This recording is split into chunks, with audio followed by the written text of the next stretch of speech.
네, 여러분 안녕하십니까? 예, 오늘은 여러분들에게 한 형제의 간증을 소개해 드리려고 합니다. 이 사람 이름은 조니 챙입니다. 화교고요. 어, 보시다시피 몸에 문신이 좀 많죠. 과연 어떤 삶을 살았을까요? 이 사람의 이야기를 제가 이제 유튜브에서 봤던 것을 토대로 기억나는 만큼 소개해 보도록 하겠습니다. 먼저 여러분, 미국에는요, 이 가난한 동네에서 사는 사람, 참고로 조니칭은 미국에서 태어났어요. 이제 중국인이지만 미국에서 태어났고, 부모님은 화교, 그래서 한국말을 잘합니다. 한국에서도 살았던 분이. 근데 미국으로 넘어갔어요. 이민을 갔는데, 가난했던 거예요. 그래서 밥을 먹을 수 있도록 정부에서 저런 푸드 쿠폰, 음식 쿠폰을 줍니다. 그럼 저거 들고 가서 이제 밥을 사 먹을 수 있는 거예요. 식료품도 사고, 근데 저거를 이제 사용하면 좀 눈치가 보이겠죠. 아무래도 돈 있는 사람들은 무시를 하겠죠. 아버지가 술 중독자였습니다. 아버지도 좀 범상치 않은 삶을 살았는데 맨날 와서 이제 엄마를 때리고 이 조니 챙은 위에 또 형이 하나 있었는데 이 형제 둘이 아빠한테 많이 맞았습니다. 네. 아빠들은 왜 그렇게 때리는지 모르겠어요. 그죠?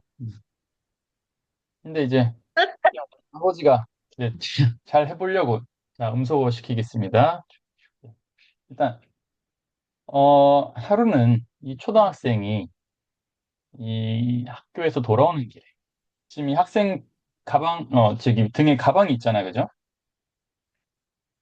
갑자기 모르는 애들 한 네다섯 명에게 집단 폭행을 당합니다. 많이 맞아요. 그리고 저 가방을 뺏깁니다. 어 이제 처음 있었던 일이에요.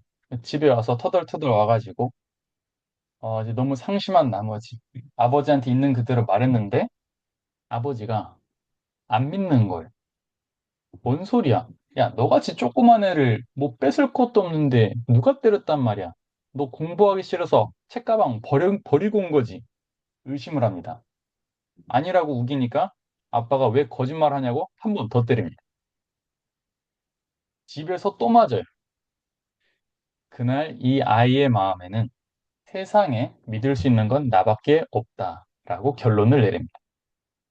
보통은 부모님이 저 나이 때는 믿을 수 있는 버팀목이잖아요.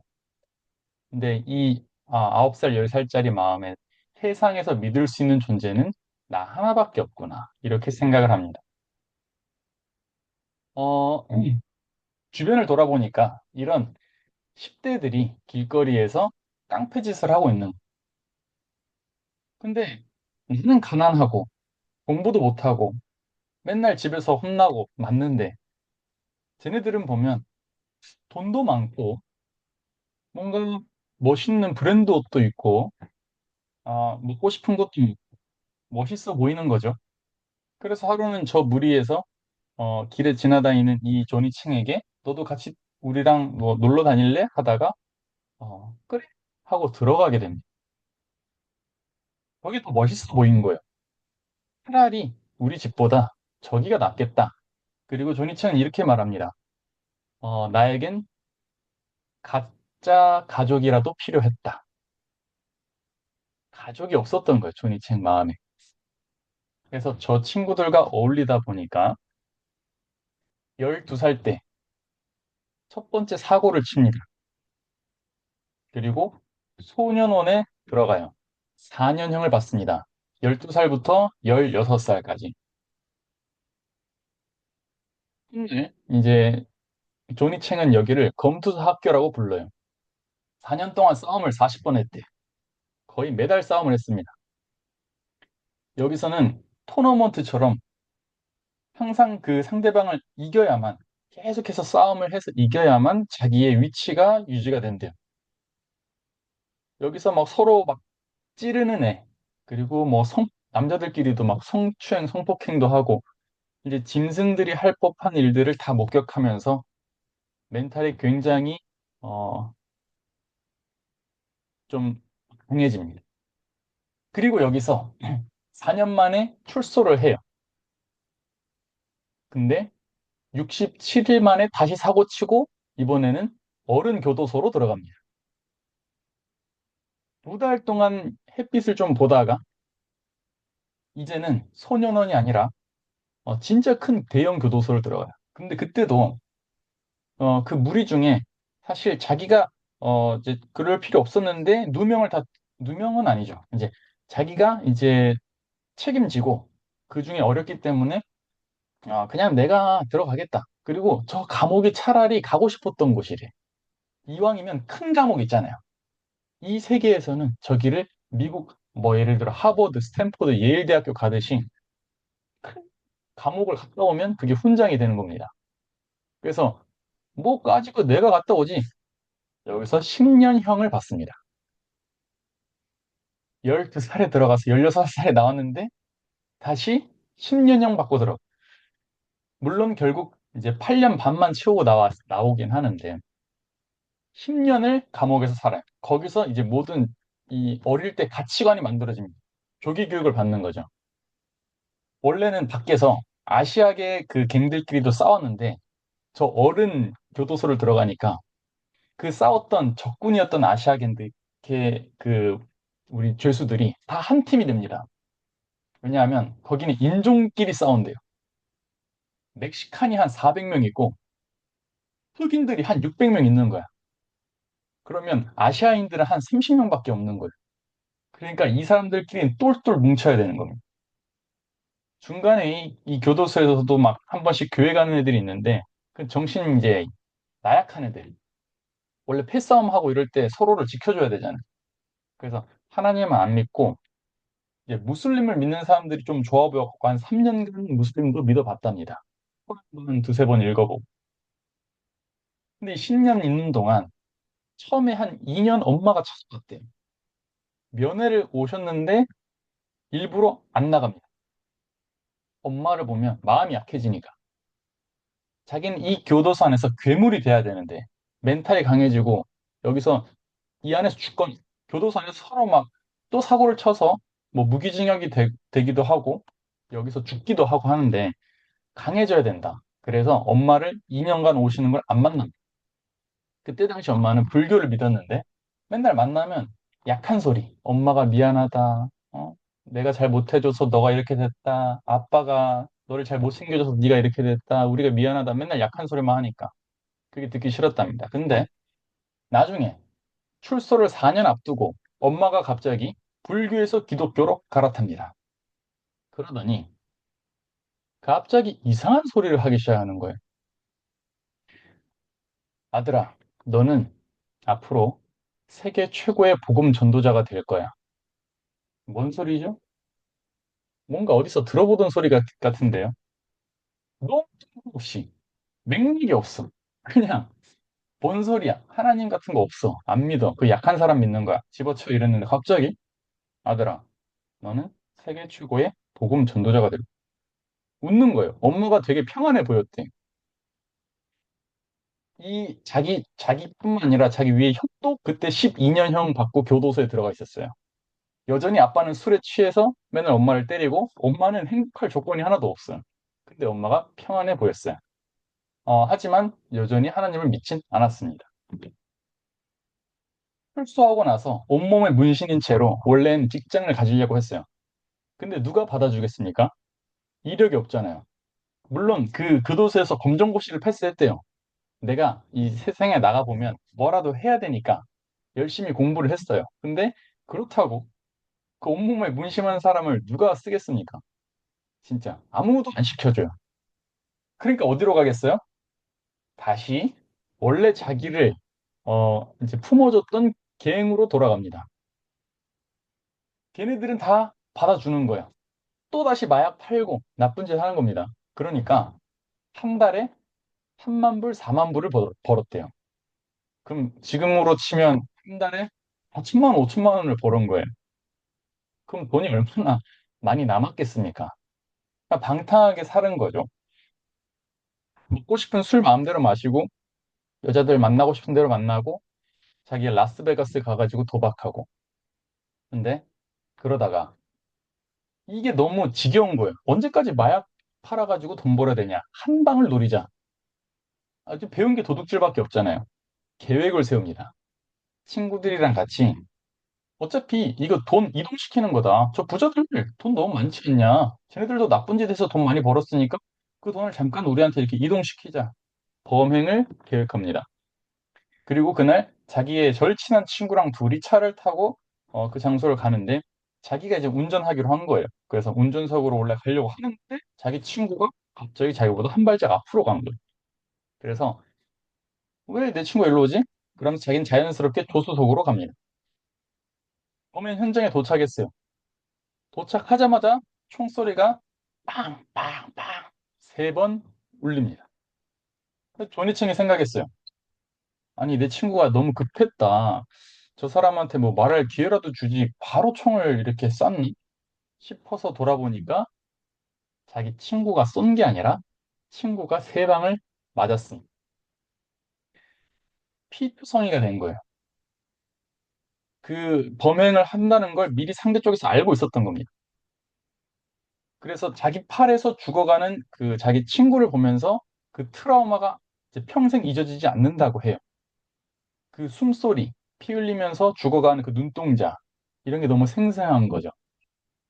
내가 원래 저기에서 저렇게 죽었어야 되는데, 내 친구가 나보다 한 발짝 먼저 가서 나 때문에 이렇게 죽었다. 정죄함, 뭐 죄책감, 이런 게 엄청났습니다.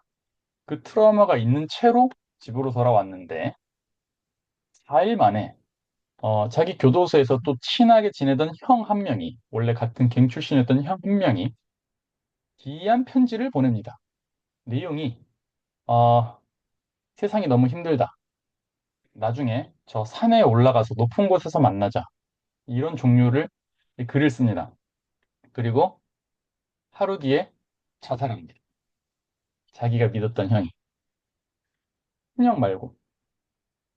그리고 또 한 2, 3일 지나서 자기가 이 갱으로 입단시킨 동생이 하나 있었어요. 친한 동생이. 그 동생도 교도소에서 출소하고 또 다른 범행에 연루돼서 어, 고속도로에서 총을 맞아 죽습니다. 10일 만에 자기 주변에 있는 가장 친한 사람 3명이 죽어요. 그래서 조니 챙이 그때 직감합니다. 이제 내 차례다. 이제는 내가 죽을 차례다. 죽음이 바로 앞으로 느껴지는 겁니다. 불안해하고 있는 이 상태의 아들을 엄마가 이제 집사였어요. 자기가 다니는 교회에 자기가 영어도 되고 중국어도 되고 한국어도 되니까 이제 매일 왔다 갔다 해야 되는데 차가 고장납니다. 그래서 아들 보고 한번 교회에 태워달라고 부탁을 해요. 그래서 그 차를 타고 교회를 갑니다. 근데 교회를 갈 때 아들이 난 죽어도 하나님을 믿진 않겠다. 왜냐하면 그건 약한 사람만 믿는 거다. 이제 그렇게 생각하고 그냥 엄마만 내려다 주기로 약속해요. 근데 도착했는데 짜장면 냄새가 나는 겁니다. 근데 자기가 제일 좋아하는 음식이 짜장면이래요. 냄새가 막, 막 코를 찌르는데 마음이 막 이렇게 몽글몽글해지는 거죠. 어떡하지? 내가 좋아하는 건데. 근데 그 앞에서 만난 그 한국인 목사님이 짜장면을 먹고 갈래 하면 좀 부담스러웠을 텐데 퍼팅해주겠다 그래. 처음 만났는데. 너 짜장면 좋아하냐? 좀 싸줄까? 그 말을 들으니까 또 이 조니챙이 이 우리 아시아의 문화가 있지 않습니까? 어떻게 처음 만났는데 어른인데 음식을 그냥 포장해준다고 그거면 얼른 이제 가져가면 염치가 없잖아요. 그래서 그냥 온 김에 같이 먹고 가겠습니다. 들어간 거죠. 짜장면을 막 자기가 태어나서 먹은 짜장면 중에 제일 맛있었대요. 와, 후루룩 삼키고 난 다음에 이제 마음이 좀 열린 거죠. 그때 목사님이 질문을 합니다. 조니, 너는 죄가 뭐라고 생각해? 그리고 너는 죄인이야? 이렇게 물어요. 아니, 조니가 어이가 없는 거죠. 나한테 죄를 묻는다고? 내가 죄인이냐고? 몰라서 묻나? 내가 지금 뭐 심심해서 내가 무슨 종이가 없어갖고 심심해서 몸에다 문신한 줄 알아요? 이러면서. 나쁜 짓 하는 게 죄죠. 그걸 뭘 말이라고 묻습니까? 근데 대답이 그렇지 않다. 나쁜 짓 하는 게 죄가 아니다. 두 가지를 말합니다. 죄는 신분이다. 그리고 죄는 믿지 않는 것이다. 그러면서 요한복음 16장 9절을 얘기하고 이제 아담으로부터 오는 그 죄에 대해서 설명을 합니다. 그러면서 존이 보고 너 네가 하기 싫은데 자꾸 죄를 짓게 되지. 그건 네가 하는 게 아니야. 네 속에 죄가 하는 거야. 그리고 그 죄는 네가 갖고 있는 거랑 내가 갖고 있는 거랑 다 같아. 그 죄에 끌려다니는 동안 평생 허무할 수밖에 없어.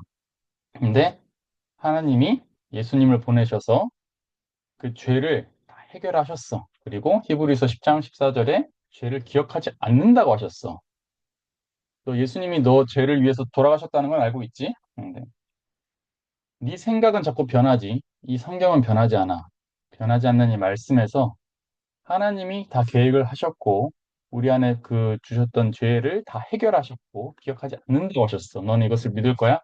요약을 하자면 이제 이렇게 복음을 전해줍니다. 근데 조니가 그때 한번 정신이 번쩍 뜨인 거예요. 자기가 지금까지 들었던 다른 종교들은 다 자기 보고 정죄했다는 거예요. 교도소에서도 많은 그 목사들 무슨 다른 성직자들이 와가지고 너희들 똑바로 살아라. 너희들 그러면 다 지옥 간다. 죄를 정죄하기만 했다는 거예요.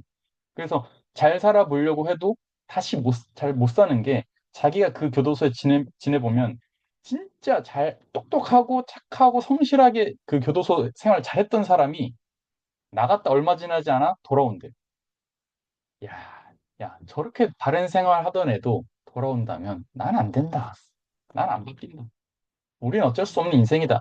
그렇게 매번 정지하고 살았는데 죄의 근본을 이제 알게 됐습니다. 그래서 이게 나에게 달린 게 아니라 죄라는 것이 처음부터 내 안에 타고났구나. 그러면 내가 이제 이 음성을 들어야 되는 게 아니라 이제는 이 음성을 구분해야 되는구나. 이것이 사단으로부터 오는 음성인지 하나님으로부터 오는 음성인지 이걸 구분해야 되는 것이구나. 내 안에 일단 믿음이 들어오면 이제는 내가 하나님의 성령에 따라서 살 수 있는 세계가 있구나. 그때 이제 마음에서 그것이 한번 뻥 뚫립니다. 그리고 두 번째, 미션을 줍니다. 너 아빠 싫어하지? 그러면서 아빠를 만나러 가라고 합니다. 왜? 너가 이제 사과를 해야 된다. 조니는 어이가 없는 게 아빠한테 자기가 사과를 받아야 되는 거예요.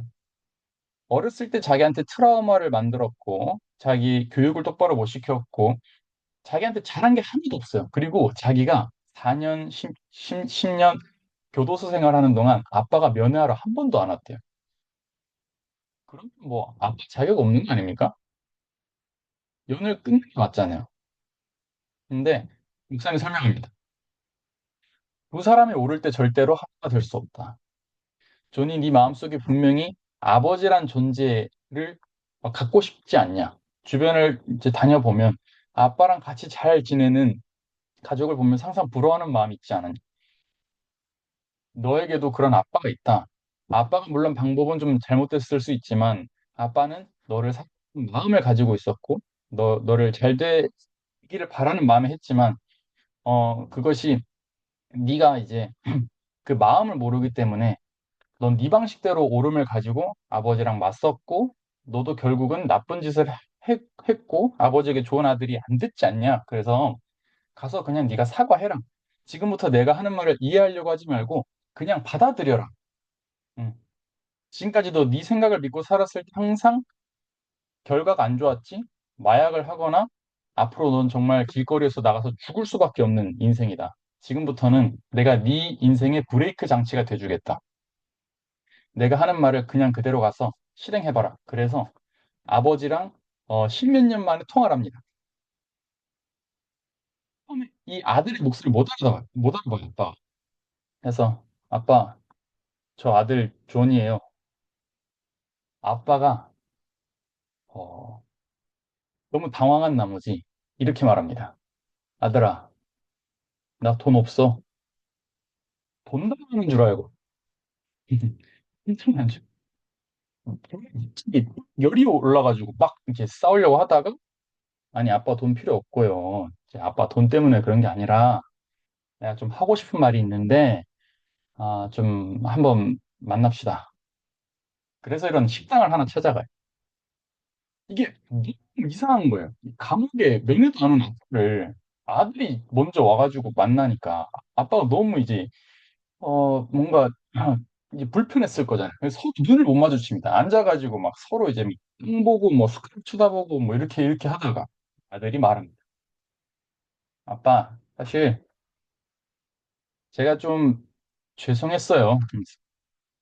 제가 아빠한테 좋은 아들이 되지 못해서 죄송하고 나도 잘하고 싶었는데 제 뜻대로 잘 되지 않았어요. 그래서 교도소도 들어가게 되고 제가 아버지를 도와서 경제적으로도 집안의 보탬이 됐어야 되는데 그러지 못해서 미안해요. 아빠가 갑자기 펑펑 웁니다. 거의 눈알이 빠지듯이 펑펑. 그러면서 아빠가 말합니다. 아빠가 잘못했다. 아빠가 어렸을 때도 때리고 잘 지도를 못 해줘서 너무 미안하고 아빠가 맨날 술 마시고 그랬던 거 다 미안하다. 아빠도 잘하고 싶었는데 아빠가 능력이 너무 부족했다. 막 이러면서 펑펑입니다. 그때 조니가 이렇게 말합니다. 20년 동안 가장 증오하고 원망했던 아빠. 그 증오하는 마음이 만에 사라졌답니다.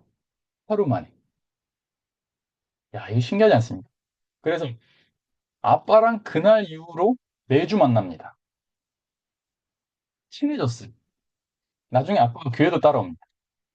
결국 구원받아요. 아들이 바뀐 거 보고 신기해서. 어, 그리고 나서 자기가 이제 새로운 깨달음을 얻습니다. 내가 내 생각이 옳고 나밖에 믿을 수 없다고 생각하고 살았을 때는 항상 불행했고 괴로웠고 공허했고 힘들었는데 내 인생에 복을 만나고 주인이 생기고 그다음 멘토가 생기고 난 뒤로 내 삶이 이렇게 좋아질 수 있구나. 그리고 나서 목사님의 인도를 받고 LA 교회에 들어가서 삽니다. 2015년쯤에 이 일이 일어났어요. 그리고 한 10년 정도 이제 훈련을 받은 거죠. 그리고 최근 한 2년 전에 이 인터뷰가 유튜브에서 조회수를 800만을 기록을 합니다. 그리고 나서 지금은 이런 사이트를 운영하는데 Core of the Heart, 마음의 뭐 중심, 마음의 핵심. 여기서 신경 공부를 온라인 줌으로 하는데 이제 여기 보면 돈을 내야 돼요.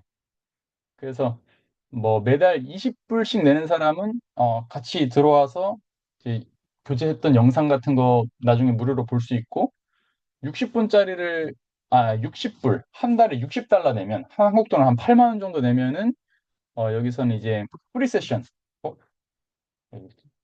예, 프리 세션 이제 좀 더 교제를 깊게 할 수 있는 것 같아요. 질문하면 대답도 해주고 그래서 매주 400명에서 500명의 사람들이 라이브로 접속을 합니다.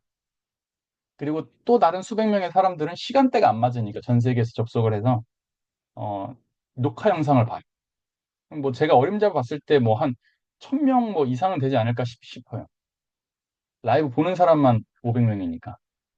그래서 예전에는 마약을 팔면서 돈을 벌고 했던 사람인데 이제는 서로 이 사람과 교제하고 싶어서 전 세계에서 찾아옵니다. 그래서 제가 싱가포르에 출장 가니까 최근에도 한 명이 연결돼서 왔고 최근에 양천에도 이제 젊은 부부가 하나 연결돼서 왔고 영국에도 또 새로운 사람 찾아왔다고 해요. 그래서 일반 우리 그 목회자들보다 훨씬 더 많은 사람에게 실제로 복음과 교제의 간증을 이제 전해주는 새로운 삶을 지금은 살고 있습니다. 그래서 최근에 이 사람이 이제 유튜브에서 했던 많은 이제 인터뷰들을 제가 들으면서 굉장히 이제 자극도 되고 감사하고 이게 다른 사람의 눈치를 안 보고 그냥 하나님 앞에만 사니까 내세울 게 없잖아요. 이 사람이 교육을 제대로 받았으니까 그냥 성경만 읽어요. 근데 성경을 읽고 그 성경에서 느낀 것을 그대로 공유를 하는데 정말 수십 년간 기독교 생활했던 사람들이 마음을 다시 돌이키고 열고 이제 다가오는 걸 보면서 정말 이제 하나님과 연결된 삶이 정말 놀랍다. 이제 그런 마음이 최근에 이제 많이 들었습니다. 네. 그럼 오늘 일단 조니 챙의 간증 소개는 이것으로 마치도록 하겠습니다. 예, 질문은 끝내고 또 받도록 하겠습니다. 감사합니다.